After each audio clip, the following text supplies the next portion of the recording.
D'une rive à l'autre, Trans en Provence, terre de mouvement.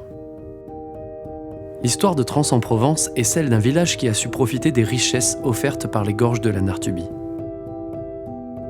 C'est à la fin du Xe siècle, après les invasions sarrasines, que les habitants décident de traverser la rivière pour fonder le village à sa place actuelle. C'est ainsi que le nom de Trans, qui signifie « traverser », apparaît dans les écrits. Au XIIIe siècle est construit le premier moulin sur les rives de la Nartubie. À la fin du XVe siècle, Louis de Villeneuve, seigneur de Trans, reçoit le premier titre de marquisat de France, pour son rôle d'abord aux côtés de Louis XII, puis de François Ier.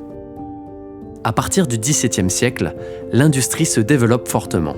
La rivière irrigue les champs et apporte l'énergie nécessaire pour faire tourner les moulins. Le besoin de traverser la rivière n'a jamais cessé au cours des années et s'est traduit par la succession de ponts monumentaux qui enjambent la rivière pour maintenir le lien entre les hommes. Le 6 juillet 1827, un mouvement de colère de la rivière avec des crues dévastatrices fait d'importants dégâts. Pendant la seconde partie du XIXe siècle, le village connaît un fort développement industriel, avec l'arrivée du chemin de fer et la création d'une usine électrique.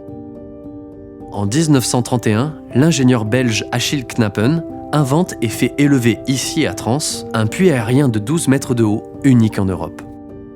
Le 15 juin 2010, la rivière s'emporte à nouveau violemment et rappelle au village combien elle peut constituer autant une menace qu'une précieuse alliée.